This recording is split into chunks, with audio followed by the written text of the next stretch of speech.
होती है। और मैं आप लोगों को एक लिंक भी शेयर कर रहा हूँ डिस्कॉर्ड पे,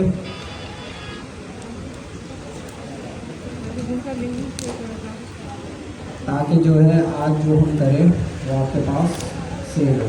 तो आज हमने पहली चीज़ ये समझनी है कि क्लाउड कोड नहीं सॉरी MCP सर्वर की वर्किंग किस तरह से हो रही होती है, उसमें कौन कौन से ट्रांसपोर्ट मौजूद हैं। उसके अलावा हमने लास्ट क्लास में रिसोर्सेज और प्रॉब्लम को समझा था, उसको भी हम फिर से समझेंगे, देखेंगे क्या चीज़ है। उसके अलावा हमारे पास अपने MCP सर्वर को हम कनेक्ट करेंगे किसके साथ, क्लाउड डेस्कटॉप के साथ। सेम तरीका क्लाउड कोड के साथ कनेक्ट करने में भी है। जैसे आप लोग क्लाउड कोड में MCP सर्वर कनेक्ट करते थे थर्ड पार्टी, वो आप अपना MCP सर्वर भी कनेक्ट कर सकते हैं। तो हम देखेंगे किस तरह से, बहुत आसान है, इतना मुश्किल रॉकेट साइंस नहीं है। MCP सर्वर का यही फ़ायदा है कि एक दफ़ा आपने बना लिया उसको तो आप किसी भी एजेंट के साथ कनेक्ट कर सकते हैं। तो हम क्लाउड कोड के साथ जो हमारा क्लाउड डेस्कटॉप की एप्लीकेशन है उसमें कनेक्ट करके दिखाएंगे। तो ये आज का। अच्छा, उसके अलावा क्या चीज़ है, लास्ट में हमारे पास एक और चीज़ है, हम देखते हैं।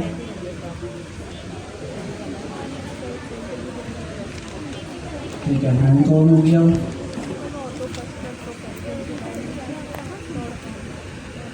ठीक हो गया, तो मैं अपनी स्क्रीन शेयर करता हूँ, फिर स्टार्ट करते हैं। तो MCP के बारे में हमने पढ़ा था, मॉडल कॉन्टेक्स्ट प्रोटोकॉल क्यों यूज़ होता है, एजेंट को, किसी भी एजेंट को टूल्स प्रोवाइड करने के लिए। तो टूल्स तो हमारे पास वैसे भी थे, एक स्टैंडर्ड तरीका प्रोवाइड करता है जिससे होगा ये कि आप टूल्स जो हैं वो अपने किसी भी एजेंट के साथ कनेक्ट कर सकेंगे। तो हमने ये देख चुके हैं लास्ट 2 क्लासों में। उसके बाद लास्ट क्लास में मैंने डिस्कस किया था आप लोगों के साथ कि MCP सर्वर के अंदर 3 मेन प्रिमिटिव्स हैं, मतलब 3 मेन चीज़ें हैं। एक है टूल्स, जो कि सबसे ज़्यादा यूज़ होता है, आप लोग भी यूज़ कर रहे होंगे। दूसरी चीज़ है रिसोर्स और तीसरी चीज़ है प्रॉम्प्ट्स। टूल्स का तो हमें समझ आ गया, उसके अंदर हम अपनी कोई भी फंक्शनैलिटी ऐड कर सकते हैं, डेटाबेस के साथ कनेक्ट कर सकते हैं, कोई भी काम करा सकते हैं। तो टूल्स में इतनी कोई रॉकेट्स हैं। रिसोर्स और प्रॉम्प्ट्स, ये क्या चीज़ है, लास्ट क्लास में मैंने बताया था रिसोर्सेज का।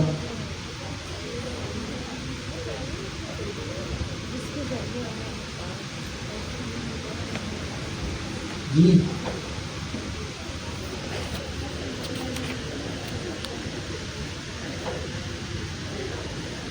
External data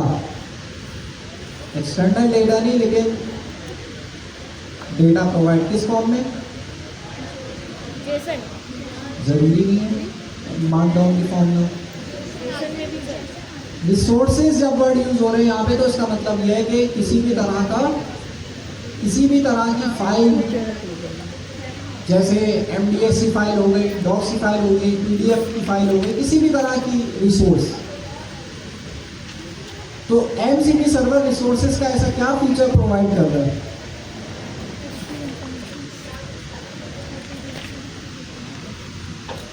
MCP server resources का ऐसा फीचर प्रोवाइड कर रहा है कि अगर आपने, अच्छा रिसोर्स का जो फीचर है वो कर्सर पे मौजूद है,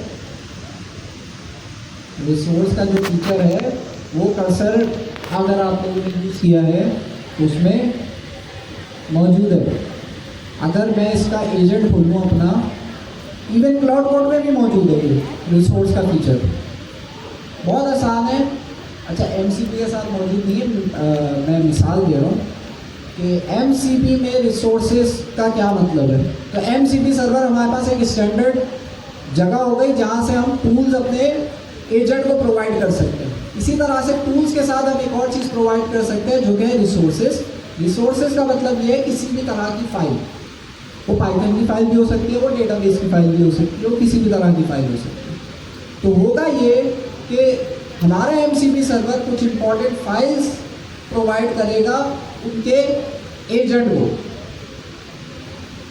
मिसाल है कि भाई अगर मैंने एक एप्लीकेशन बनाई है, वेबसाइट बनाई मैंने, वो वेबसाइट मेरे MCP सर्वर के साथ कनेक्टेड है, बीच में ज़ाहिर है एजेंट SDK होगा, तो मेरे MCP सर्वर के साथ कनेक्टेड है।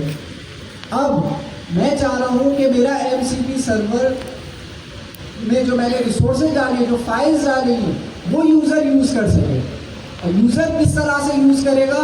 यूज़र बहुत आसान तरीके से यूज़ करेगा कि ये राइट साइड पर आप लोगों के पास आ रहा होगा, मैं @ लगा रहा हूँ, तो आप देख रहे हैं सारी फाइल्स की डिटेल्स आ रही हैं। तो इसी तरह से जब आप अपना MCP सर्वर में रिसोर्सेज का फीचर इम्प्लीमेंट करेंगे तो उसमें यही होगा कि आपके MCP सर्वर में अगर आपने कोई फाइल्स यूज़र को देनी है कॉन्टेक्स्ट के तौर पे, तो आप दे सकेंगे। फॉर एग्जांपल मैंने यहाँ पे दिया main.py, मैं फाइल का रेफरेंस इसको जूम कर देता हूँ। मैंने फाइल का रेफरेंस दिया और मैंने साथ में कहा एक्सप्लेन दिस फाइल। तो जब मैं ये प्रॉम्प्ट भेजूंगा कर्सर को, तो कर्सर क्या करेगा? कर्सर के पास क्या क्या चीजें जाएंगी?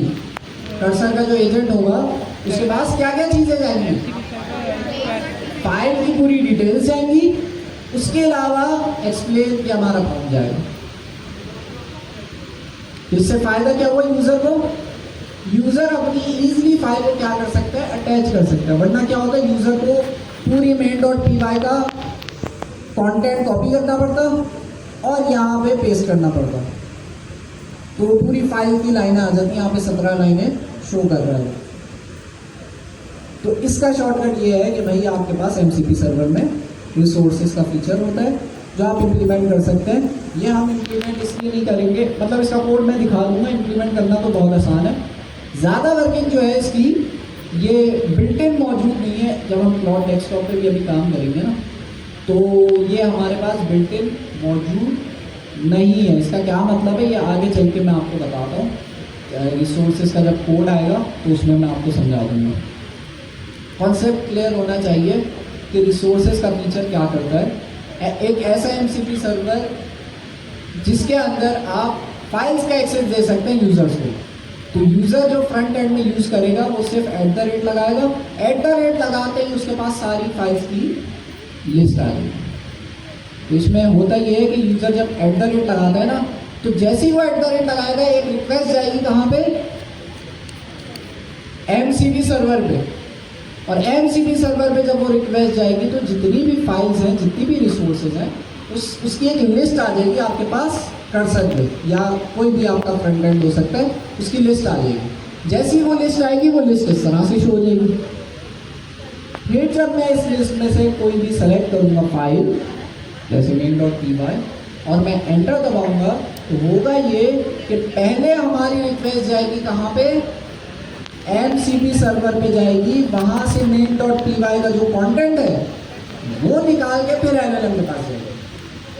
तो ये एक स्टैंडर्ड तरीका हो जाएगा MCP सर्वर को यूज करते हुए रिसोर्सेज इम्प्लीमेंट करना, जिसमें आप फाइल्स अटैच कर सकते हैं। सारी फाइल्स कहाँ पे रखी होंगी? MCP सर्वर के केस में जो मैं फाइल शेयर करना चाह रहा हूँ वो कहाँ पे रखी होंगी? वो MCP सर्वर पे रखी होगी। तो ये वाले क्या कहते हैं उसका रिसोर्सेज का फीचर है, जो कि बहुत कम यूज़ होगा आप लोगों के पास। ज़्यादातर काम टूल से ही आपका हो जाएगा, लेकिन एक प्रिमिटिव है तो हमें समझना था। एक और प्रिमिटिव है MCP सर्वर के अंदर, एक टूल हो गया, रिसोर्सेज हो गया, और तीसरा है प्रॉम्प्ट। प्रॉम्प्ट क्या है? प्रॉम्प्ट की मिसाल इस तरह से होगी कि हमारे पास कुछ बने बनाए प्रॉम्प्ट्स हम कहाँ पे बनाएंगे? MCP सर्वर पे बनाएंगे। और बनाना बहुत आसान है, रिसोर्स भी और MCP सर्वर भी। कि अगर मैं यहाँ पे प्रॉम्प्ट सर्च करूँ तो ये रहा। अब इसको देख के आपको क्या समझ आ रहा है? ये हम MCP सर्वर जब बना रहे हैं तो नॉर्मली हम क्या करते थे, @mcp.tool करते थे। यहाँ पे टूल नहीं दिया हुआ, यहाँ पे mcp.prompt दिया हुआ है। इसका मतलब हम प्रॉम्प्ट बना रहे हैं। तो कोड देख के क्या लग रहा है कि प्रॉम्प्ट का फीचर क्या करता होगा? इंस्ट्रक्शन दे यूजर को क्या चीज रिटर्न करता है? पर्सोना भी दे रहे हैं ना, एक पर्सोना बना बनाया प्रॉम्प्ट का टेम्पलेट। तो आप देख सकते हैं ये क्या है, प्रॉम्प्ट का टेम्पलेट है, जिसके अंदर यहाँ पे क्या है, एग्जाम्पल के अंदर you are senior language. Language कहाँ से आ रही है? लैंग्वेज कहाँ से आएगी? लैंग्वेज यूजर प्रोवाइड करेगा। जो भी लैंग्वेज होगी वो कौन प्रोवाइड करेगा? यूजर प्रोवाइड करेगा। तो यूजर लैंग्वेज बताएगा अपनी। उसके बाद developer and teacher review this student code and explain mistake in simple English. उसके बाद यूजर का कोड आ गया और लास्ट में हमारे पास हमारा प्रॉम्प्ट हो गया। तो इसमें होगा ये कि जब मैं फ्रंट एंड से इसको कॉल करना चाहूँगा तो मैं किस तरह से करूँगा? मैं पूरा प्रॉम्प्ट नहीं लिखूँगा। मैं क्या करूँगा, वरना मुझे क्या करना पड़ता, हर दफ़ा ये प्रॉम्प्ट लिखना पड़ता पूरा। और यहाँ लैंग्वेज की जगह पे कोई भी लैंग्वेज मैं लिखता और स्टूडेंट का जो भी कोड है वो यहाँ प्लेस होल्डर की जगह पे, कोड की जगह पे मैं रख देता। लेकिन प्रॉम्प्ट का फीचर आपको ये ऑप्शन देता है कि भाई आपने पूरा प्रॉम्प्ट बार बार लिखने की ज़रूरत नहीं है। आप सिंपली यहाँ पे प्रॉम्प्ट, अगर आपने वो वाला यूज़ करना है कोड रिव्यू वाला, तो आप लिखेंगे स्लैश, हमारे प्रॉम्प्ट का क्या नाम था फंक्शन का? Code review. नाम तो कुछ भी रख सकते हैं लेकिन इसका नाम कोड रिव्यू। तो यहाँ मैं लिखूँगा कोड डैश रिव्यू। और इसमें क्या क्या चीज़ें मुझे बतानी थी कोड रिव्यू में? एक लैंग्वेज बतानी थी जो मैंने बता दी, पाइथन। दूसरा मुझे एक कोड देना था, जो भी हमारा कोड होगा वो साथ में हेलो दे देना। तो ये जब मैं प्रोवाइड करूंगा तो बैकग्राउंड में क्या होगा, एलएलएम के पास एट द एंड क्या चीज़ जाएगी? एलएलएम के पास ये प्रॉम्प्ट जाएगा, प्रिंट पाइथन और प्रिंट हेलो। नहीं, एलएलएम के पास आपका ये पूरा प्रॉम्प्ट जाएगा जो कि आप अपने हिसाब से क्या कर सकते हैं, ऑप्टिमाइज कर सकते हैं। यूजर को तो नहीं पता ना कि भाई अच्छा प्रॉम्प्ट कैसे लिखना है। तो हमने क्या किया, अच्छा प्रॉम्प्ट का टेम्पलेट एक दे दिया है। यूजर को क्या करना है, सिर्फ मेन चीज़ें बतानी है, जैसे लैंग्वेज हो गया और कोड हो गया। इस वाली एग्जाम्पल में हमने ये चीज़ मांगी है, कोड और लैंग्वेज। तो इस फीचर की वजह से होगा ये कि आपका MCP सर्वर यूज़र के बिहाफ पे एक अच्छा प्रॉम्प्ट बना देगा। तो ये भी एक प्रिमिटिव है आपके पास MCP सर्वर में। तो एक टूल्स बनाने वाला है जो कि आपके पास सबसे ज़्यादा यूज़ होगा। रिसोर्सेज आपके पास इतना यूज़ नहीं होते, ना प्रॉम्प्ट आपके पास इतना यूज़ होते हैं, क्योंकि इसके लिए और तरीके हैं हमारे पास। लेकिन ये फीचर्स हैं, ये प्रिमिटिव्स हैं MCP सर्वर के अंदर। सवाल? अच्छा, रिसोर्स का कोड भी बहुत आसान है। आप देख सकते हैं कि क्या करना है मुझे, @mcp, अगर मुझे कोई रिसोर्स बनाएंगे तो @mcp.resource, इसके अंदर बस आपने एक चीज़ पास कर दी है, जो कि आपके पास जो भी आप रिटर्न कर रहे हैं, फॉर एग्जांपल आप PDF रिटर्न कर रहे हैं, कोई डॉक्स रिटर्न कर रहे हैं, तो उसका नाम आप क्या लिखेंगे। इसमें कोई रूल नहीं है, अगर आप गलत भी लिखते हैं तो एरर नहीं आएगा। लेकिन आपने बस यहाँ पे अपनी और LLM की दिखाने के लिए यहाँ पे सही नाम रखना है कि अगर मैं PDF दे रहा हूँ तो यहाँ डॉक्स या PDF या ऐसा नाम दे दूँ जिससे हमारे LLM को पता चल जाए कि इस रिसोर्स के अंदर क्या चीज़ मौजूद है। करंटली हमारे पास क्या चीज़ मौजूद थी, नोट्स। और नोट्स के अंदर हमारे पास किस चीज़ के नोट्स मौजूद थे, ये भी अगेन वही चीज़ है, क्या आप यहाँ पे कुछ भी रख सकते हैं ना। तो बस आपने ये चीज़ प्रोवाइड करनी होती है और ये यूनिक होगी। मतलब अगर मैं रिसोर्स दूसरी बनाता हूँ तो इसके अंदर मुझे फिर चेंजेस करनी होगी, बस ये प्रोवाइड करना होगा। और रिटर्न पे मुझे क्या करना होगा, यहाँ पे जो सिंपल नोट्स प्रोवाइड किए हैं, आप यहाँ पे PDF फाइल भी प्रोवाइड कर सकते हैं, इंपोर्ट करा के आप यहाँ पे कोई सी भी फाइल प्रोवाइड कर सकते हैं इंपोर्ट करा के। तो रिटर्न में आपके पास ये सिंपल एग्जांपल रखने के लिए स्ट्रिंग रिटर्न करा रही है। तो जब मैं यहाँ पे जब मैं कर्सर बोल रहा हूँ तो आप ये समझे कि मेरी एप्लीकेशन है फ्रंट एंड जो कि कनेक्ट है मेरे MCP सर्वर के साथ। यहाँ समझाना इसलिए आसान है क्योंकि यहाँ उस तरह का आपके पास इन्वायरमेंट मौजूद है। तो जब मैं @ लगाऊंगा और यहाँ पे मैं लिखूंगा गेट स्टूडेंट नोट्स, यही नाम था हमारे फंक्शन का। हाँ, तो हमारी सोर्स का यही नाम था, गेट स्टूडेंट नोट्स।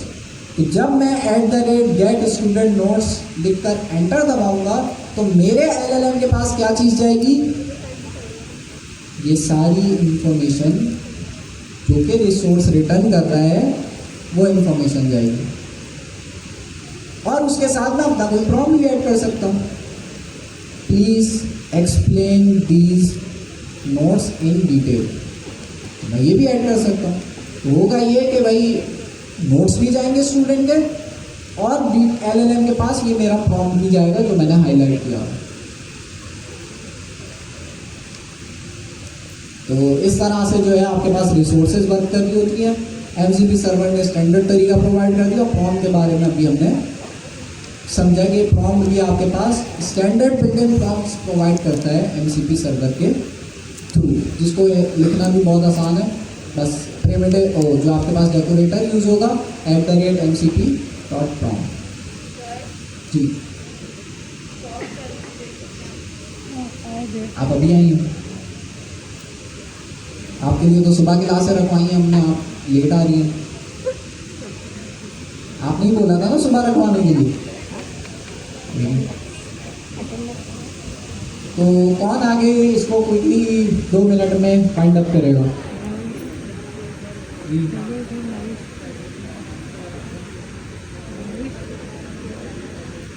आप आ रहे हैं? नहीं आ रहे? चलो, हमने MCP सर्वर के अंदर टूल्स पढ़े थे, ऐसा ही है। टूल्स हमारे पास प्रोवाइड करता है, कोई भी फंक्शनैलिटी हम टूल्स के अंदर डाल सकते हैं और किसके साथ शेयर कर सकते हैं, एजेंट्स के साथ शेयर कर सकते हैं। तो टूल्स हमारे पास MCP सर्वर का एक फीचर हो गया। उसके अलावा 2 और फीचर हैं, एक है रिसोर्सेज, एक है प्रॉम्प्ट। तो टूल्स तो टूल्स ही सबसे ज़्यादा यूज़ होते हैं, रिसोर्सेज और प्रॉम्प्ट्स मौजूद है लेकिन ये इतना यूज़ नहीं होता।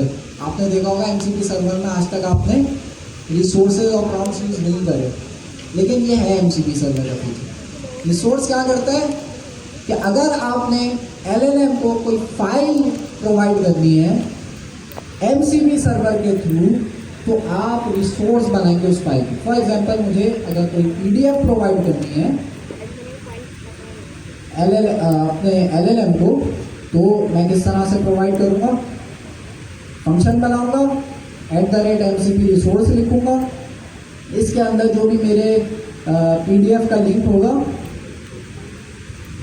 वो मैं प्रोवाइड कर दूँगा। अब रिसोर्स में अपनी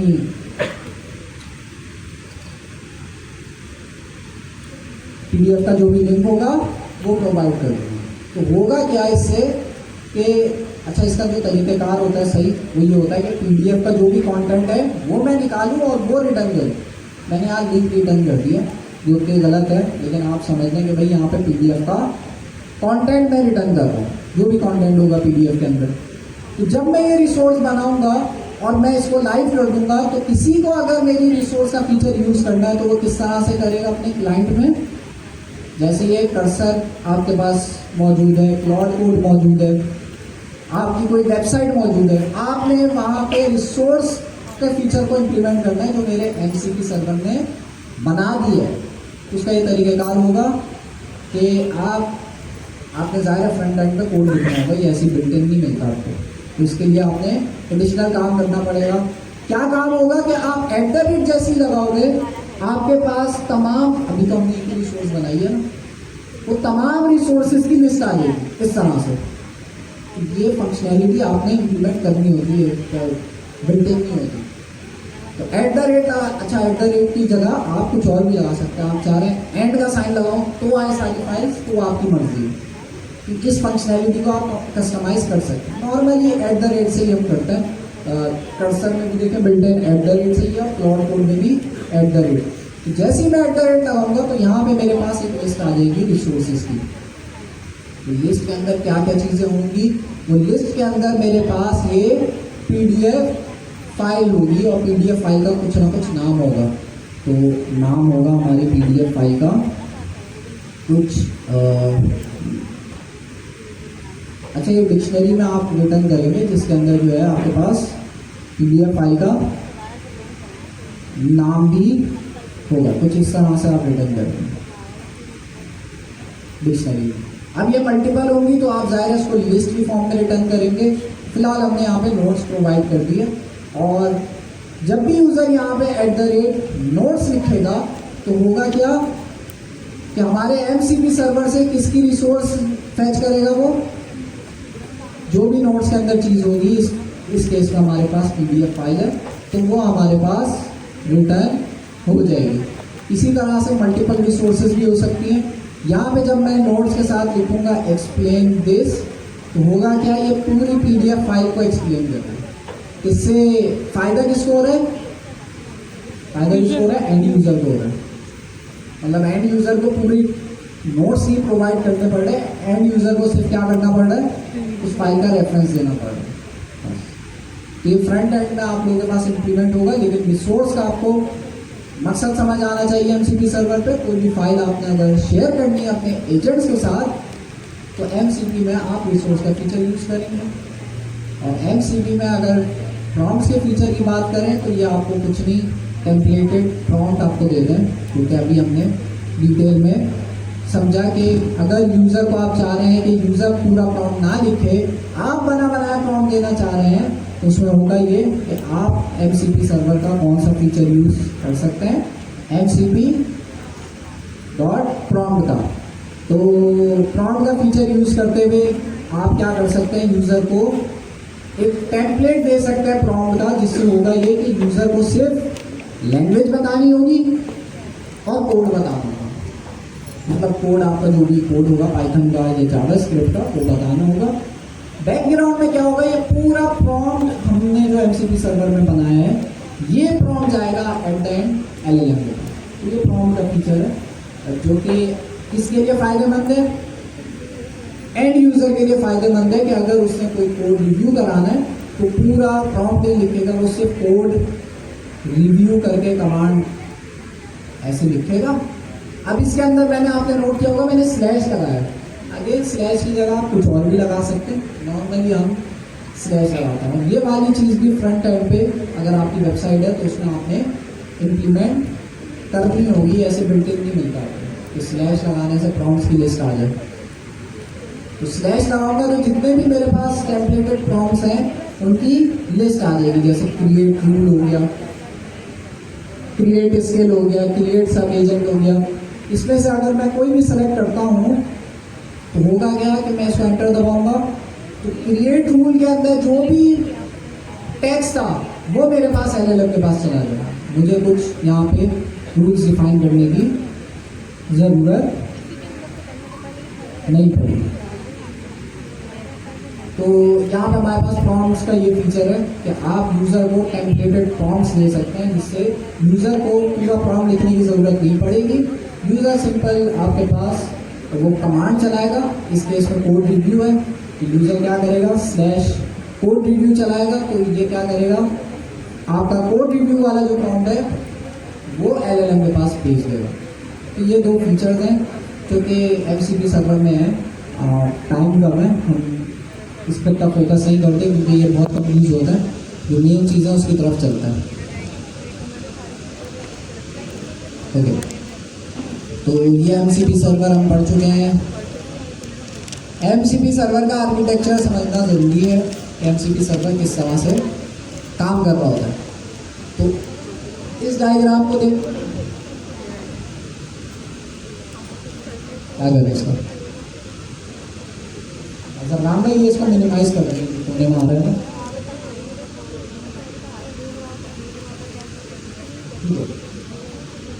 तो ये सिंपल आर्किटेक्चर है। अब जब आप MCP सर्वर को अपनी एप्लीकेशन के साथ कनेक्ट करते हैं उसका, तो होस्ट क्या चीज है इस केस में? होस्ट क्या चीज है? ये होस्ट जो है वो हमारी एप्लीकेशन हो सकती है, हमारी वेबसाइट हो सकती है, कोई भी हमारी एप्लीकेशन हो सकती है, या क्लाउड कोड भी हो सकता है, या कर्सर भी हो सकता है। कोई भी हमारा एजेंट होगा होस्ट। ये हमारा एजेंट हो गया होस्ट। ये क्या है? क्लाइंट। सेकंड वाले बॉक्स का क्या मतलब है? ये एमसीपी क्लाइंट है। ये एमसीपी क्लाइंट यूज होता है किससे कनेक्ट करने के लिए? एमसीपी सर्वर से कनेक्ट करने के लिए। एमसीपी क्लाइंट के बगैर एमसीपी सर्वर से कनेक्ट नहीं हो सकते। अब बहुत सारी ऐसी एप्लीकेशंस हैं जैसे क्लाउड हो गया, कर्सर हो गया, क्लाउड कोड हो गया।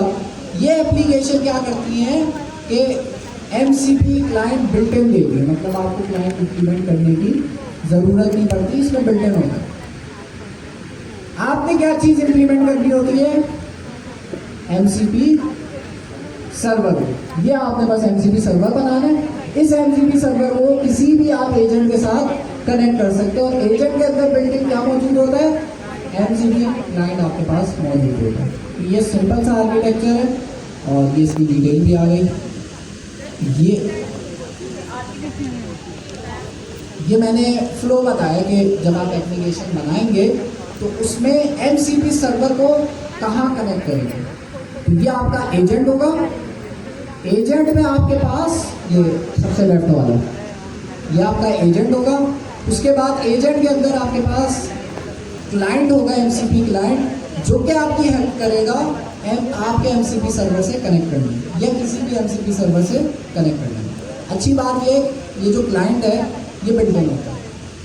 जैसे अगर आप OpenAI एजेंट्स SDK यूज़ करते हुए अपना एजेंट बनाते हैं, तो क्लाइंट की जो फंक्शनैलिटी है वो ऑटोमेटिकली इम्प्लीमेंट हुई भी है, उसमें पहले से इम्प्लीमेंट हुई है। तो आपने सिर्फ एमसीपी सर्वर बनाना होगा और अपना एजेंट बनाना होगा, जो भी आपका एजेंट है, या बने बनाए एजेंट यूज़ करेंगे, जैसे कर्सर हो गया, क्लाउड कोड हो गया।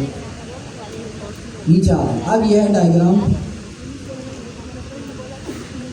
मसला ये है कि इसको जूम इतना नहीं कर सकता मैं, लेकिन इस डायग्राम कौन कौन समझा सकता है, मैं एक दफ़ा दिखा दे रहा हूँ डायग्राम है क्या। यहाँ पे हमारे पास एंड यूज़र है जो कि हमारी एप्लीकेशन भी यूज़ कर रहा होगा। एंड यूज़र रिक्वेस्ट करता है कहाँ पे? हमारे सर्वर पे।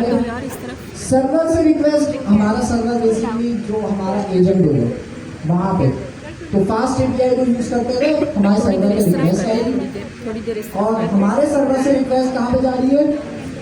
एमसीपी क्लाइंट पे जा रही है। एमसीपी क्लाइंट से कहाँ पे जा रही है? एमसीपी सर्वर पे जा रही है। तो अब मैं एक यूज़र हूँ और मैंने कनेक्ट करना है गिटहब का एमसीपी सर्वर।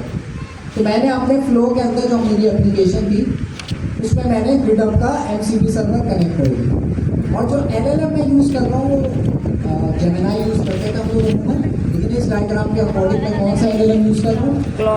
क्लाउड। तो ये सारे हमारे पास पीसेज हैं। अब मुझे पूरा फ्लो समझाना है आपको, या आप लोगों ने समझाना है कि अगर यूज़र के पास एप्लीकेशन है, यूज़र प्रॉम्प्ट लिखता है what repositories do I have, user ने प्रॉम्प्ट लिखा, ये प्रॉम्प्ट LLM तक कैसे जाएगा? बीच में एमसीपी सर्वर भी तो है। एमसीपी सर्वर कब कॉल होगा? एमसीपी सर्वर का जो जवाब है वो कब आएगा? उस जवाब के बाद LLM के पास कब जाएगा, और LLM कब जवाब देगा? एट द एंड फाइनली हमारे पास क्या चीज़ आएगी, वो पूरा फ्लो हमें पता होना चाहिए।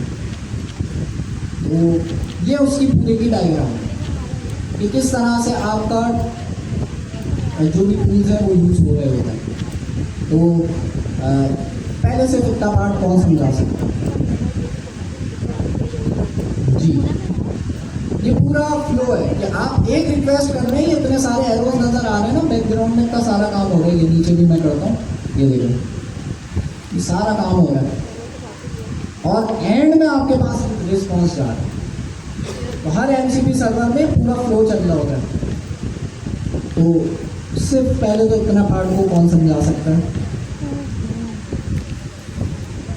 यूजर ने रिक्वेस्ट करी what repositories do I have, ये रिक्वेस्ट फास्ट एपीआई को यूज करते हुए मेरे पास कहाँ पे गई, मेरे सर्वर पे गई, जो मैंने एजेंट बनाया वहाँ पे गई है, वहाँ फास्ट एपीआई मेरा सर्वर है। अब ये जो रिक्वेस्ट है, जो मेरा प्रॉम्प्ट है, वो मैं किसको भेजूंगा, एमसीपी क्लाइंट को यूज करते हुए। पहले तो एमसीपी, अच्छा मेरा प्रॉम्प्ट जो है ना वो ये रहा, what is repository do I have. जैसी ये रिक्वेस्ट आएगी मैं किसको रिक्वेस्ट भेजूंगा, एमसीपी मेरे सर्वर से एमसीपी क्लाइंट को रिक्वेस्ट भेजूंगा कि भाई मुझे मेरे एमसीपी सर्वर में जितने भी टूल्स हैं उनकी लिस्ट दे दो। अब इसका कुछ कोड होगा, ये ऐसे मैं प्रॉम्प्ट के थ्रू ऐसे नहीं भेजूंगा टेक्स्ट फॉर्म में, मैं यहाँ कुछ कोड लिखूंगा जिसमें होगा ये कि जैसे ही मेरी यूजर की रिक्वेस्ट आएगी मेरा सर्वर क्या करेगा, एमसीपी क्लाइंट से बोलेगा कि भाई मुझे क्या ला के दे दो, जितने भी टूल्स है मेरे एमसीपी सर्वर में उनकी लिस्ट ला के दे दो। तो क्या करेगा, तमाम टूल्स की लिस्ट ला के दे देगा। अच्छा लिस्ट कैसे ला के देगा, मेरा एमसीपी क्लाइंट किससे लिस्ट मांगेगा, लिस्ट किसके पास मौजूद है, टूल्स कहाँ पे मौजूद है हमारे पास, एमसीपी सर्वर पे मौजूद। तो मेरा एमसीपी क्लाइंट जो रिक्वेस्ट करेगा एमसीपी सर्वर को, तो क्या रिक्वेस्ट करेगा, एक रिक्वेस्ट करेगा जिसके अंदर वो मांगेगा लिस्ट टूल रिक्वेस्ट। ये क्लास होती है एमसीपी सर्वर के अंदर, लेकिन आप इसको इस तरह से समझें कि मैं पहले एमसीपी सर्वर से क्या मांगूंगा, टूल्स की सारी लिस्ट मांगूंगा। तो मेरा एमसीपी सर्वर क्या रिटर्न करेगा, लिस्ट टूल रिस्पॉन्स। तो ये मेरे पास एमसीपी सर्वर मेरे पास टूल्स की जो लिस्ट है वो रिस्पॉन्स में देगा। किसको देगा, किसको देगा एट द एंड, एरोस कहाँ पे ले जा रहे हैं मुझे, एरोस हमें ले जा रहे हैं हमारे सर्वर पर। तो मेरे सर्वर के पास अब क्या आ गई है, लिस्ट आ गई है तमाम टूल्स की। अब मेरा सर्वर क्या करेगा, ये क्या आ रहा है नीचे वाले एरो, मेरा सर्वर के पास टूल्स की लिस्ट आ गई।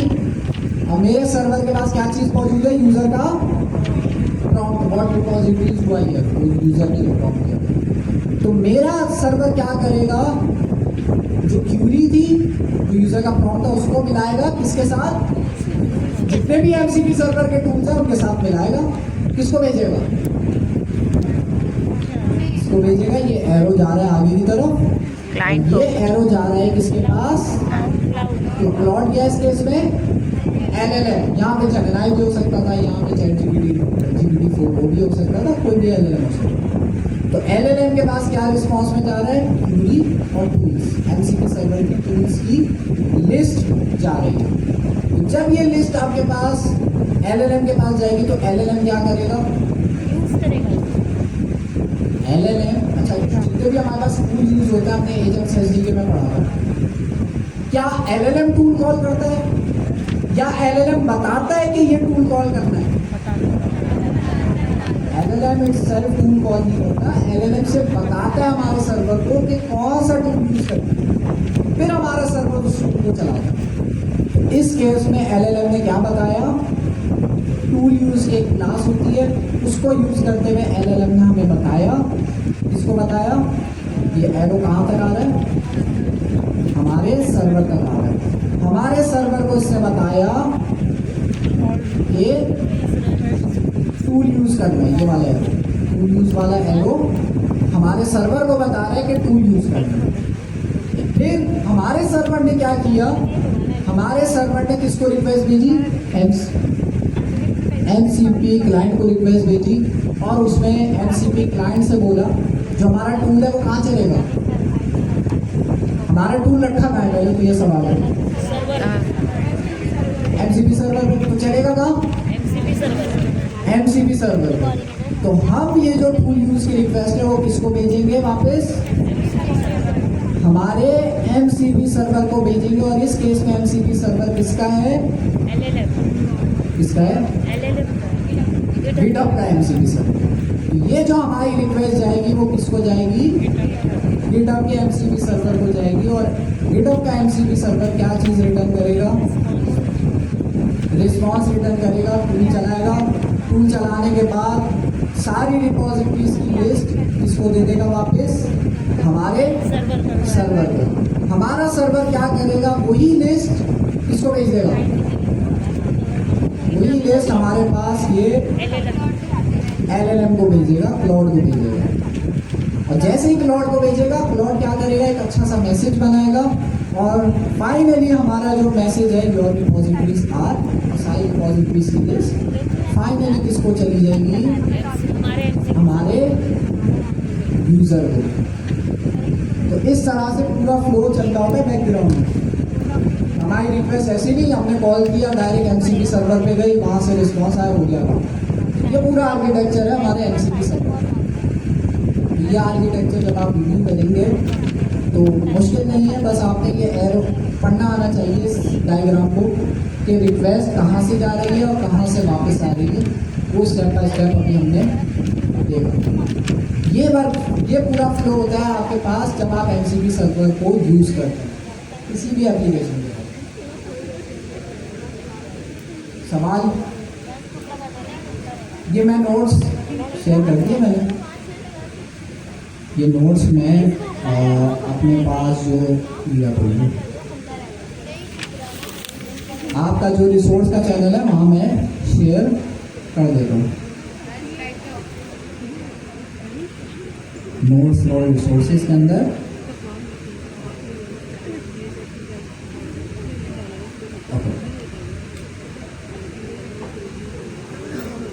ठीक है। तो ये डायग्राम उसके अंदर मौजूद है, आप लोग इसको रिव्यू कर सकते हैं। अगर MCQs में सवाल आया तो इससे रिलेटेड MCP सर्वर में ज़रूर आएगा।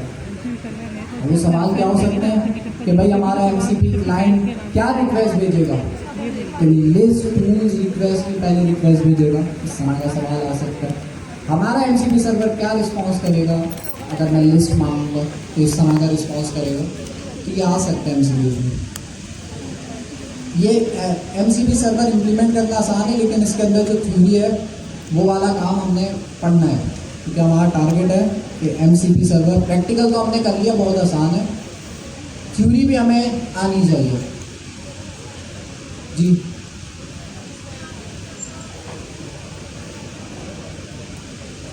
अगर नेक्स्ट जेएस का करें तो यहाँ पे सेम डायग्राम रहेगी, गिटहब की जगह नेक्स्ट जेएस आ गया, सही। गिट नेक्स्ट जेएस की डॉक्यूमेंटेशन का MCP सर्वर ना, हाँ, तो यहाँ गिटहब की जगह वो आ जाएगा। और यूज़र पे रिक्वेस्ट करेगा कि भाई मुझे I need information about next JS 16, तो ये प्रॉम्प्ट जब करेगा तो सेम फ्लो होगा इसी तरह।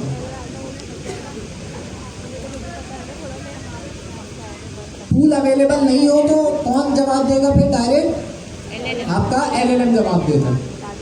अगर यूज़र ने ऐसी रिक्वेस्ट कर दी जिसका टूल ही मौजूद नहीं है, तो फिर वो टूल आपका जो क्लाउड है वो टूल ही यूज़ करने का नहीं बोलेगा, क्लाउड आपको डायरेक्ट जवाब दे देगा अपने पास से। जैसे क्लाउड यहाँ पे बोल रहे हैं ना कि भाई ये टूल यूज़ करो, तो अगर टूल ही मौजूद नहीं होगा काम का तो ये टूल यूज़ वाला काम क्लाउड नहीं बोलेगा, तो उसमें MCP सर्वर का फ्लो ही नहीं चलेगा। ठीक है। अच्छा, MCP सर्वर लास्ट क्लास में हमने बताया था और वही MCP सर्वर मैं चला भी देता हूँ आपके सामने। बहुत आसान है MCP सर्वर बनाना। ये मेरे पास MCP सर्वर बना हुआ है, इसके अंदर एक दो टूल्स मैंने बनाए हैं, गेट वेदर का और ग्रीटिंग का एक टूल बनाया है। तो हमारे पास टोटल दो टूल्स हैं। इसको चलाने के लिए क्या कमांड चलाते थे हम, qv run यूनिकॉर्न,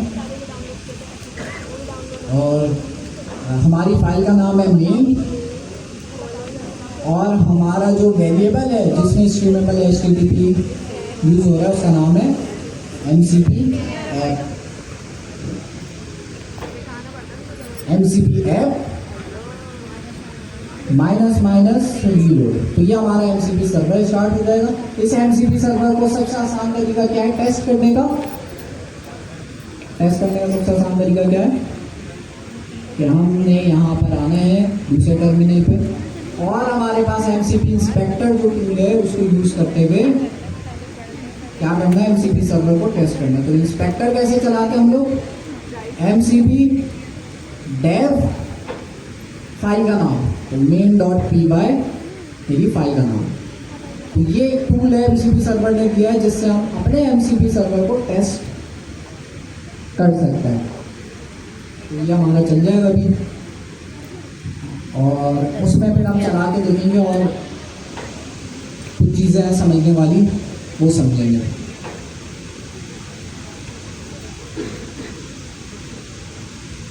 तो वो पहले से चल रहा है, कहाँ चल रहा है, इतने सारे चल रहे हैं। दोबारा चलाता हूँ इंस्पेक्टर। तो इंस्पेक्टर हमारी हेल्प करेगा हमारे MCP सर्वर को टेस्ट करने के लिए, टूल्स की लिस्ट देखने के लिए। तो हमें ये समझना है कि भाई हमारे पास रिक्वेस्ट जा रही होती है, किस फॉर्म में हम रिक्वेस्ट भेजते हैं। लास्ट क्लास में पढ़ा था, याद है, दिखा रहा हूँ। तो ये जो अच्छा इसमें, तो ये इंस्पेक्टर हमारे पास टूल है, इसको मैं क्या करूँगा, सबसे पहले कनेक्ट करूँगा। यहाँ से कनेक्ट करने के बाद हमारे पास यहाँ पे इंस्पेक्टर कनेक्ट हो गया। यहाँ पे हमारे पास टूल्स का एक टैब है, प्रॉम्प्ट्स का एक टैब है, ये 3 मेन प्रिमिटिव्स है। इसके अलावा भी MCP सर्वर में फीचर्स हैं, लेकिन वो हम नहीं पढ़ेंगे, एडवांस फीचर्स हैं, लेकिन उसको तक पहुँचने का हमारे पास टाइम नहीं बचेगा। तो हम मेन फीचर्स देखते हैं। टूल्स के अंदर आप देख रहे हैं, सबसे पहले अगर मुझे कोई टूल कॉल करवाना है तो उसके लिए सबसे पहले मुझे क्या रिक्वेस्ट भेजनी होगी जी, आप बताएं। हाँ, सबसे पहले हम रिक्वेस्ट भेजेंगे लिस्ट टूल की। तो जैसे ही मैं टूल रिक्वेस्ट भेजूंगा टूल लिस्ट की, तो हमारे पास पहले उन टूल्स की रिक्वेस्ट आएगी। तो रिक्वेस्ट टूल की लिस्ट आ जाएगी। तो हेलो का एक टूल मौजूद है और गेट वेदर का एक टूल मौजूद है। तो ये लिस्ट आ गई। नीचे अगर आप देखें तो यहाँ पे बता रहा होता है कि हमने रिक्वेस्ट क्या भेजी थी और रिस्पॉन्स में क्या चीज़ आई है। तो इस पर अगर मैं क्लिक करूँ, अच्छा पूरी डिटेल नहीं बताता, लेकिन थोड़ा बहुत आपको आइडिया हो जाएगा कि हमने रिक्वेस्ट के अंदर क्या मेथड कॉल कराया था। क्या मेथड का नाम क्या है, हमने जेसन RPC में पढ़ा था ना, हमने मेथड का नाम बताना होता है। तो ये मेथड किसने बनाया है, MCP सर्वर की जो लाइब्रेरी हमने इंस्टॉल करी है उससे ये मेथड बना के दिया है tools/list का। अच्छा, हमने जो रिक्वेस्ट करी है वो किस फॉर्म में करी है, ये कौन सी लैंग्वेज है, जेसन। तो MCP सर्वर में आपने याद रखना है, जो भी मैं MCP सर्वर से बातचीत करूंगा जेसन में होगी। मैं जेसन में रिक्वेस्ट करूंगा, वो मुझे जेसन पे ही रिस्पॉन्स करेगा। रिक्वेस्ट भेजते हुए मुझे क्या चीज़ बतानी होगी, मेथड बताना होगा। तो MCP सर्वर में जो मेथड बताने का तरीका है, तो tools/list अगर आप कॉल करते हो तो टूल्स की लिस्ट आ जाएगी। अगर मैं resource/list करता तो किसकी लिस्ट, किसकी डेटा आता, फाइल्स का। यहाँ पे चेक भी कर लेते हैं, रिसोर्सेज का हमारे पास क्या है। अभी बेशक हमारे पास कोई रिसोर्स हमने बनाई नहीं है, दिखा दिया था मैंने कोड, लेकिन बनाई नहीं है। तो रिसोर्स के लिए मैं लिस्ट रिसोर्स पे रिक्वेस्ट भेजूंगा। जैसे ही मैंने रिक्वेस्ट भेजी तो आप देख रहे हैं यहाँ पे इस बार जो रिक्वेस्ट गई है वो किस तरह से गई है, रिसोर्स लिस्ट लिस्ट। ये MCP सर्वर की स्पेसिफिकेशन है कि उन्होंने मेथड्स इस तरह से बनाए। रिसोर्सेज की लिस्ट चाहिए तो ये मेथड कॉल करेंगे। प्रॉम्प्ट की लिस्ट चाहिए तो क्या होगा, प्रॉम्प्ट/लिस्ट, तो प्रॉम्प्ट्स की लिस्ट आ जाएगी। तो ये सेम मेथड जो है इसी तरह के इन्होंने यूज़ करा है। तो ठीक है, इस रिक्वेस्ट से क्या हो रहा था, रिसोर्सेज की लिस्ट आ रही थी। इस रिक्वेस्ट से क्या हो रहा था, टूल्स की लिस्ट आ रही थी। अगर मैं किसी टूल को कॉल करता हूँ, पहले टूल्स के टैब पे चलते हैं वापस, और यहाँ पे मेरे पास 2 टूल मौजूद है। अगर मैं इनमें से किसी टूल को कॉल करता हूँ, जैसे गेट वेदर वाले को, तो मैंने इस पर क्लिक किया तो लेफ्ट साइड पे इसका एक यूज़र इंटरफेस खुल गया। यहाँ पे मैंने इसको क्या बताना है, सिटी बताना है। मैं कराची लिख दिया। हमारा ये जो फील्ड है वो हमसे एक पैरामीटर मांग रहा है जो कि सिटी है, तो हमने कराची लिख दिया। और थोड़ा सा मैं नीचे आता हूँ और यहाँ पे रन टूल का ऑप्शन है। रन टूल पे जब मैं क्लिक करूँगा तो कौन सा मेथड कॉल होगा, यहाँ पे देखें ना, लिस्ट मंगवानी थी टूल स्लैश लिस्ट का, रिसोर्सेज की लिस्ट मंगवानी थी रिसोर्सेज स्लैश लिस्ट का। इस केस में मैं लिस्ट नहीं मंगवा रहा हूँ बल्कि क्या कर रहा हूँ, टूल को रन कर रहा हूँ, कॉल कर रहा हूँ। तो क्या मेथड हो सकता है, कौन है? क्या बात है, एक ही बंदे ने जवाब दिया और किसी को आता है जवाब? क्या नाम है आपका? आपका नाम भी अनस। अनस ने जवाब दे दिया। आधे ही बता दें, आधा तो बता दें क्या मेथड होगा।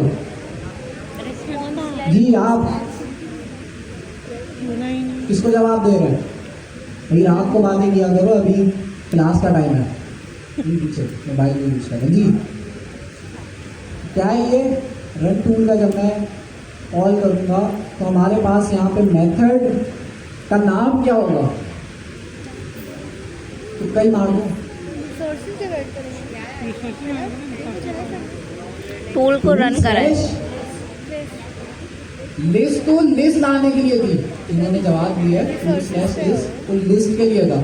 अभी मैं टूल कॉल कर रहा हूँ तो यहाँ टूल कॉल कर दिया ना, रन कर दिया, क्या आएगा? क्या कौन सा मेथड कॉल होगा? क्या मेथड का नाम है? Tool slash call. तो हमें इसकी स्पेसिफिकेशन से ये समझ आ रहा है कि टूल से रिलेटेड जितने भी मेथड्स होंगे वो स्टार्ट होंगे टूल स्लैश।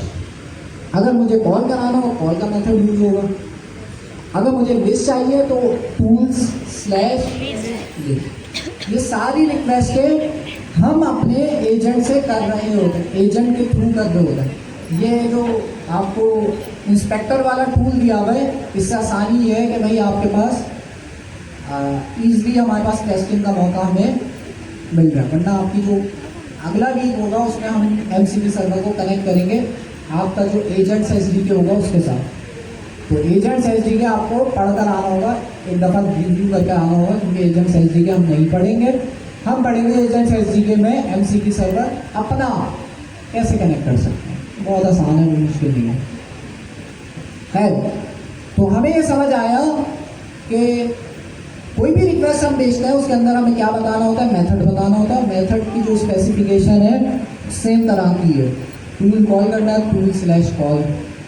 इसी तरह से हमारे पास इस टूल का रिस्पॉन्स आता है जो कि ये टूल की लिस्ट मंगवानी है वो टूल स्लैश लिस्ट का मेथड यूज होगा। इसी तरह से हमारे पास काफ़ी सारे मेथड मैंने डॉक्यूमेंटेशन में मेंशन किया। अच्छा, क्लाइंट से जो रिक्वेस्ट जाती है ना, पूरी रिक्वेस्ट जो जाती है वो इस तरह की रिक्वेस्ट जाती है। जब हम टूल कॉल कराते हैं इस तरह की रिक्वेस्ट जाती है। लेकिन अभी इंस्पेक्टर में आपने देखा था, इंस्पेक्टर में तो नहीं दिखा रहा था। तो इंस्पेक्टर में शॉर्ट करके ही वो दिखाते हैं, लेकिन बैकग्राउंड में इंस्पेक्टर पूरी जो रिक्वेस्ट भेज रहा होगा जेसन आरपीसी की इस तरह से भेज रहा होगा। मेथड का नाम क्या है? Tool call. जो टूल हमने कॉल करना है उसका नाम क्या है? Gate weather.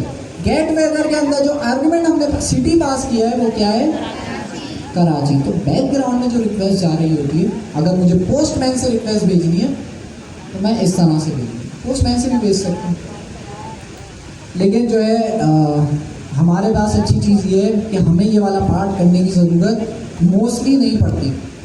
हमें कॉन्सेप्ट आना चाहिए कि जेसन से रिक्वेस्ट जाएगी, जेसन में रिस्पॉन्स आएगा और मेथड जितने भी हमारे पास कॉल हो रहे होते हैं वो इस फॉर्म में होता है, tool slash call, tool slash list, resources slash आपके पास लिस्ट, इस तरह के मेथड्स होते हैं। लास्ट में आपका क्विज भी इससे रिलेटेड, तो लास्ट में आएगा। अच्छा, ये सर्वर का रिस्पॉन्स आ गया जिसमें अगेन जेसन आरपीसी का वर्जन, आईडी ये हम जेसन आरपीसी में पढ़ चुके हैं, ठीक है। नोटिफिकेशन की डिटेल अभी छोड़ देते हैं, नीचे आते हैं, टाइम कम है। हाँ, अब हम प्रैक्टिकल से पहले दो चीज़ें एक हमारे पास चीज़ है, ठीक है, टाइम तो है हमारे पास, 1 घंटा है ना। चले पहले ये कर लेते हैं, फिर उसके बाद पे पहुंची हूँ। नोटिफिकेशन ओवरव्यू मैं आपको दे दूंगा ताकि पर्पस समझ आ जाए आपको नोटिफिकेशन का। कोड तो हम एआई से भी लिखवा सकते हैं, वो मसला नहीं है। कॉन्सेप्ट आपके क्लियर होंगे तभी तो काम करवाएंगे एआई से। ट्रांसपोर्ट, एक सेकंड इसकी डेफिनेशन में दे। ट्रांसपोर्ट का क्या मतलब है वैसे ही रियल लाइफ में? एक जगह से दूसरी जगह तक एक जगह से दूसरी जगह ले जाने वाला जो चीज़ होती है उसे हम ट्रांसपोर्ट कहते हैं। इसी तरह से हमारी रिक्वेस्ट जा रही है एमसीपी क्लाइंट से एमसीपी सर्वर पे, तो हमारी जो रिक्वेस्ट है उसे भी कोई ना कोई ले जा रहा होगा, कोई ना कोई ट्रांसपोर्ट होगी। वो कौन कौन सी ट्रांसपोर्ट्स हैं जो हम यूज़ कर सकते हैं और कौन सी ट्रांसपोर्ट कब यूज़ करनी चाहिए, ये हमारा अगला टॉपिक है। एमसीपी सर्वर की एक खास बात यह है कि इसमें जो है HTTP वाली ट्रांसपोर्ट भी आप यूज़ कर सकते हैं। वेब सॉकेट्स जो आपने शायद देखा हो, रियल टाइम कम्युनिकेशन के लिए यूज़ होता है, वेब सॉकेट वाली ट्रांसपोर्ट भी यूज़ कर सकते हैं। कुछ इससे अपने भी दिए हुए हैं जैसे STDIO, ये ट्रांसपोर्ट है, और दूसरा है स्ट्रीमेबल HTTP, तो ये HTTP वाली ट्रांसपोर्ट हो गई, और दूसरा है STDIO। ये दो ट्रांसपोर्ट आपके पास मेनली एमसीपी सर्वर में आप यूज़ कर रहे होंगे। मेनली तो एक ही यूज़ कर लूँगे, ये वाला स्ट्रीमेबल HTTP, और हमने अभी यूज़ भी किया है। अगर आपने कोड को और से देखा हो तो हमने ये यूज़ किया है, स्ट्रीमेबल ये वाला ट्रांसपोर्ट हमने यूज़ किया, लेकिन हमें समझ नहीं आया कि दोनों ट्रांसपोर्ट में क्या फ़र्क है, कौन सा ट्रांसपोर्ट कब यूज़ करना चाहिए, वो हमारी अगली चीज़ है। तो ट्रांसपोर्ट के बारे में हमें पता चल गया। ये जो ट्रांसपोर्ट है हमारी रिक्वेस्ट को एमसीपी सर्वर पर लेके जाएगा। तो STDIO की फुल फॉर्म है स्टैंडर्ड इनपुट आउटपुट, और स्ट्रीमेबल HTTP आपके पास दूसरी ट्रांसपोर्ट है। तो स्टैंडर्ड इनपुट आउटपुट है हमारे पास पहली ट्रांसपोर्ट, और ये क्या है इसके लिए मैंने डायग्राम बनाई क्या, ये इस डायग्राम को समझ के आप मुझे बताएं। अच्छा, इसमें से ये वाला जो रोबोट है वो क्या है, एमसीपी सर्वर, ये वाला रोबोट क्या है, क्लाइंट। तो हमें पता है कि भाई हमारी जो भी रिक्वेस्ट है वो कहाँ से कहाँ जाती है, क्लाइंट से सर्वर जाती है। अब तक हमने ये पढ़ा। इसके बीच में जो ट्रांसपोर्ट यूज हो रही है वो क्या यूज हो रही है, स्टैंडर्ड इनपुट आउटपुट, जिसकी शॉर्ट फॉर्म है STDIO। तो STD, तो ये जो डायग्राम, ये जो आपके पास पिक्चर है, इसको देख के स्टैंडर्ड इनपुट आउटपुट का क्या चीज़ आपको समझ आ रही है जी? यार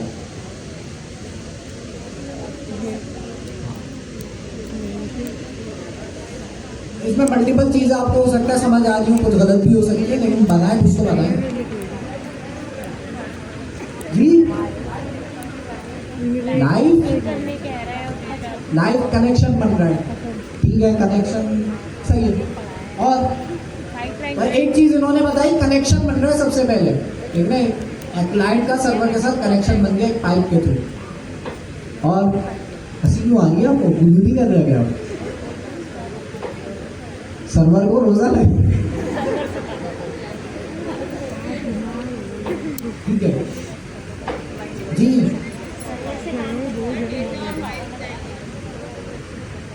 जी दोबारा बोलो।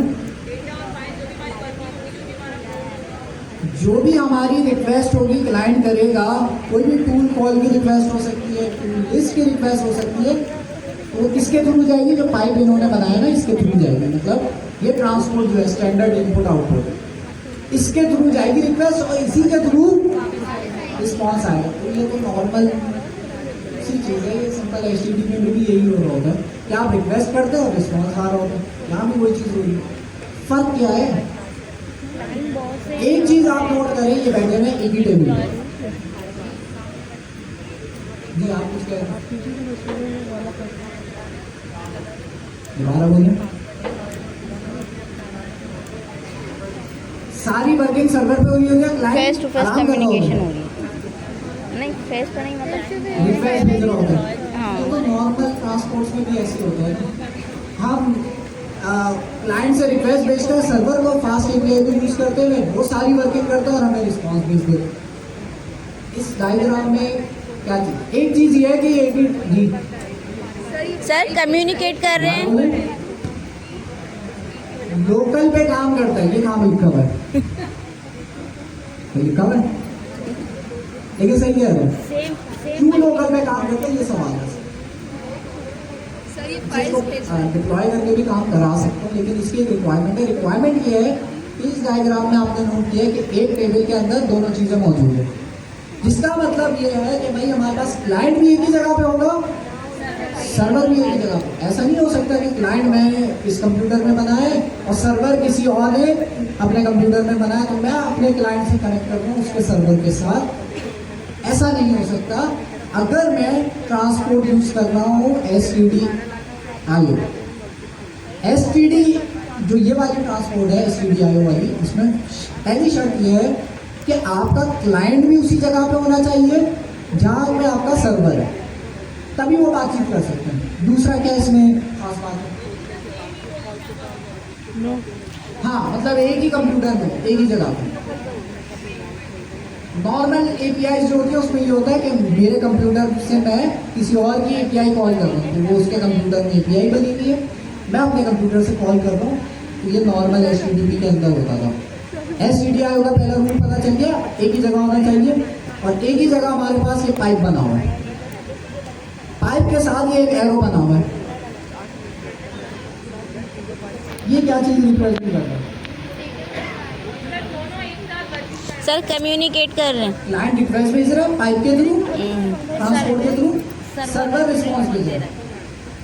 नॉर्मल जो आपके पास APIs होते हैं उसके अंदर क्या होता है, क्लाइंट ही सर्वर को रिक्वेस्ट भेजता है। ऐसा कभी होता है कि सर्वर क्लाइंट को रिक्वेस्ट भेज रहा है? नहीं होता। हमेशा क्लाइंट सर्वर को रिक्वेस्ट भेजता है बाय डिफॉल्ट। इसके अंदर क्या फीचर है, क्योंकि एक पाइप बनी है और ये कनेक्टेड है दोनों के कंप्यूटर से, तो अगर चाहे सर्वर भी क्लाइंट को क्या भेज सकता है, रिक्वेस्ट भेज सकता है। क्या रिक्वेस्ट भेज सकता है कि भाई फॉर एग्जांपल एक रिक्वेस्ट भेजी कि भाई क्लाइंट कौन सा ब्राउजर यूज कर रहा है, ये सर्वर ने रिक्वेस्ट भेजी क्लाइंट को, क्लाइंट रिस्पॉन्स करेगा। ये बाई डायरेक्शनल होता है, सर्वर भी रिक्वेस्ट कर सकता है, क्लाइंट भी रिक्वेस्ट कर सकता है। अमूमन जो हम करेंगे वो जाहिर है क्लाइंट टू सर्वर हमारे पास कम्युनिकेशन होगी, लेकिन इस ट्रांसपोर्ट के अंदर एक फीचर ये भी है कि सर्वर टू क्लाइंट भी आप करा सकते हैं। मतलब सर्वर भी कोई रिक्वेस्ट भेज सकता है और ये क्लाइंट उदास हो सकता है, सर्वर भी खुश हो सकता है और क्लाइंट भी उदास हो सकता है इस केस में। तो हमारे पास बाय डायरेक्शनल कम्युनिकेशन होगी, इसका मतलब क्लाइंट भी रिक्वेस्ट भेज सकता है और सर्वर भी रिक्वेस्ट भेज सकता है। तो बस ये तीन सी चीज़ है इसके अंदर, यही चाहिए जी। हमारा इसका ये ऐसे ही है, उसने जब वेट कर दिया अपना, उससे बोलता है इसको बॉस हटाओ, इसको एम्प्लॉई हटाओ। मैंने ये मेरा बॉस को भी लिख दिया, बट जो है क्लाइंट रिक्वेस्ट भेज रहा है, सर्वर भी रिक्वेस्ट भेज रहा है। अच्छा जी, तो ये हमारे पास इसमें ड्रॉबैक क्या ड्रॉबैक समझ आ रहा है, बता चुका मैं सब अपनी बातों में। नहीं, टाइम ज़्यादा नहीं लगेगा क्योंकि दोनों एक ही जगह पे बैठे हुए हैं ना। तो फॉर एग्जांपल अगर मेरे पास यहाँ में MCP सर्वर बैठा हुआ है, मैं इससे कोई भी रिक्वेस्ट करूँगा तो मुझे जल्दी जवाब देगा, बजाय इसके कि कोई और किसी और को मैं रिक्वेस्ट भेजूँ तो वो प्रोसेस करे, फिर वहाँ से मुझे रिस्पॉन्स वापस दे सकता है, डायरेक्ट जवाब भी दे सकता है। मैंने इससे पूछा कि भाई मेरे क्लाइंट ने पूछा सर्वर से मेरे पास कौन सी टूल्स की लिस्ट है, तो सर्वर डायरेक्ट जवाब दे देगा। हाँ, बस मैंने एक फीचर इसका बता दिया कि इन केस अगर आप चाह रहे हो सर्वर से क्लाइंट को रिक्वेस्ट भेजना तो आप भेज सकते हो, जरूरी नहीं भेजो, लेकिन एक फीचर है, भेज सकते हो जी। ड्रॉबैक क्या है इसके अंदर? ये ड्रॉबैक तो नहीं है, तो फायदा है ना। रिक्वेस्ट नहीं, एक साथ नहीं होगी, नहीं ये ड्रॉबैक नहीं है। यहां से मैं रिक्वेस्ट भेज रहा हूं क्लाइंट से, सर्वर भी अगर चाहे कोई नोटिफिकेशन भेजना तो वो सर्वर भेज सकता है डायरेक्टली। इसमें कोई ऐसा कॉन्फ्लिक्ट नहीं आएगा कि एक पाइप में दोनों टकरा गए जी। लोकल नेटवर्क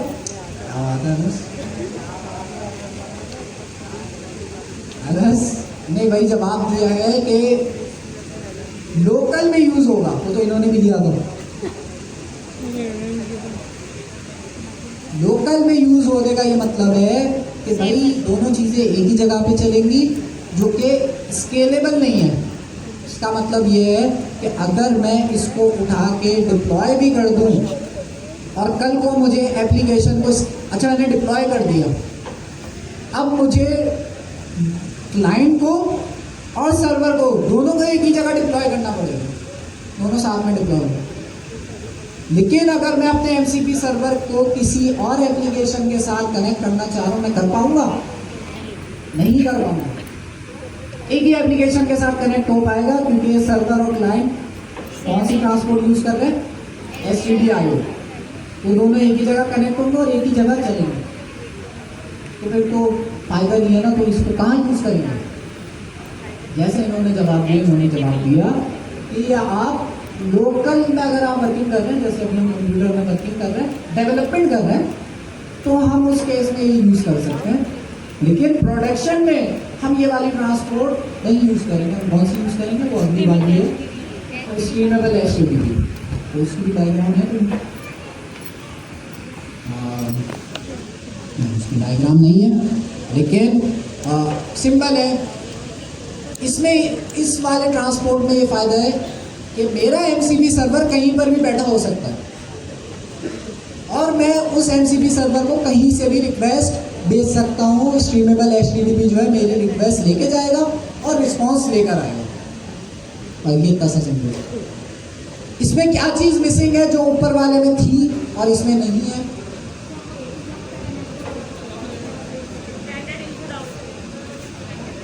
वो तो ट्रांसपोर्ट हो गई ना, कि ऊपर वाले की जो नाम था वो था स्टैंडर्ड इनपुट आउटपुट, इस वाले का नाम है स्ट्रीमेबल HTTP। मेरा ये सवाल है, इसमें ऐसा कौन सा फीचर मौजूद नहीं? पाइपलाइन। क्या बात है सर, पाइपलाइन। सो गए थे?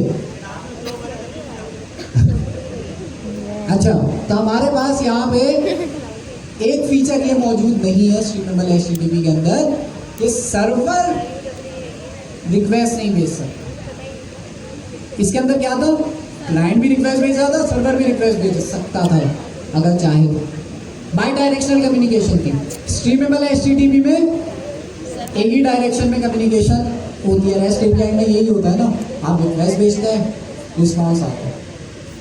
लेकिन ये तो फिर प्रॉब्लम हो गई भाई, फिर या तो फिर ये यूज करो या वो यूज करो।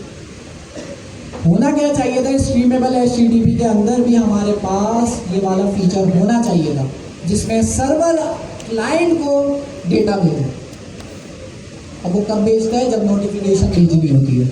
उस केस में क्लाइंट जो है वो रिक्वेस्ट नहीं भेजता। तो इस प्रॉब्लम को सॉल्व करने में किसने हमारी हेल्प करी है? स्ट्रीमेबल HTTP के अंदर एक फीचर इन्होंने ऐड किया है जिसका नाम है SSE। फुल फॉर्म क्या है इसकी? Server send event.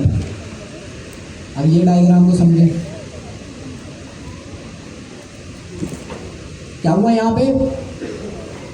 क्लाइंट ने सर्वर को रिक्वेस्ट भेजी, कनेक्शन बन गया, सर्वर ने उसके साथ हाथ मिला लिया। अब क्या होगा कि सबसे पहले ये यहाँ पे रिक्वेस्ट भेजेगा SSE स्ट्रीम ओपन। इसका मतलब ये है कि अब सर्वर क्या करेगा? वो क्लाइंट और अपने दरमियान एक पाइप बनाएगा और वो पाइप सर्वर से क्लाइंट में कनेक्टेड रहेगी। पाइप बनाने से क्या फायदा हुआ? अब सर्वर क्या भेज सकता है? नोटिफिकेशंस भेज सकते हैं, जैसे फेसबुक के नोटिफिकेशंस आते हैं ना, सर्वर की तरफ से आपको आता है खुद ब खुद, इसी तरह से आपका सर्वर क्या भेज रहा होगा, नोटिफिकेशंस भेज रहा होगा क्लाइंट को। क्लाइंट रिक्वेस्ट नहीं करेगा, क्लाइंट ने एक दफ़ा बस कनेक्शन बनाने की रिक्वेस्ट करनी है, सर्वर क्या करेगा, उसके साथ कनेक्शन बनाएगा। अब सर्वर क्या कर सकता है, मैसेज भेज सकता है, 1 2 3 जितने मैसेज भेजना चाहे भेज सकता है। और लास्ट में सर्वर क्या करेगा, जब सारी नोटिफिकेशन सेंड हो जाएगी, फॉर एग्जांपल मैंने वाईफाई बंद कर दिया अपना, तो वाईफाई बंद होने की सूरत में क्या होगा, मेरा कनेक्शन जो हैंडशेक हुआ हुआ था, जो पाइप बना हुआ था, वो क्या होगा, खत्म हो जाएगा, खत्म हो जाएगा। तो ये SSE में भी हमारे पास, स्ट्रीमेबल HTTP के अंदर भी हमारे पास बाई डायरेक्शनल कम्युनिकेशन हो सकी, किसकी वजह से, SSE सर्वर सेंट इवेंट के फीचर की वजह से। और ये सारी थ्योरी मुश्किल है, लेकिन इसका प्रैक्टिकल बहुत आसान है। और वो प्रैक्टिकल आसान इसलिए है कि इसके अंदर SSE इम्प्लीमेंट करने के लिए आपको कोई बहुत सारा कोड नहीं लिखना होगा, 2-3 लाइनों का कोड है वो लिखना होगा, SSE इम्प्लीमेंट हो जाएगा। और वो मैं बताता हूँ क्या है। तो ये हमारे पास जो है थ्योरी थी, और ये मैं आप लोगों के साथ शेयर भी कर दूँगा। ये MCQs के हवाले से आपकी काफ़ी हेल्प करेगी। इसके अंदर बहुत सारी और चीज़ें हैं, लेकिन ज़ाहिर हम टाइम की लिमिटेशन की वजह से सब नहीं कर सकते। फिलहाल हम ये करते हैं कि पहले हम क्या करते हैं, STDIO का MCP सर्वर बनाते हैं, उनको देखते हैं कैसे बनता है, और उसको किसके साथ कनेक्ट करते हैं, क्लाउड डेस्कटॉप की जो एप्लीकेशन है उसके साथ। क्लाउड डेस्कटॉप की एप्लीकेशन मैं आपको दिखा देता हूँ।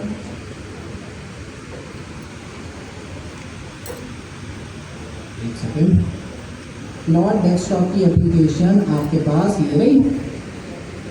ये बिल्कुल ChatGPT अगर आप यूज़ करें तो उसी की तरह है। ये मैंने डाउनलोड कर लिया, तो ये मेरे कंप्यूटर में क्लाउड कोड चल रहा है। मैं चाह रहा हूँ मेरे क्लाउड कोड, ये जो क्लाउड कोड है, इससे मैं रिक्वेस्ट भेजूँ अपने MCP सर्वर पर। तो ये काम अभी हमने करना है, और बहुत आसान है, इतना कोई रॉकेट साइंस है ना। तो सबसे पहला काम क्या होगा जी, सबसे पहला काम क्या होगा, आप ब्लू शेड वाले जी,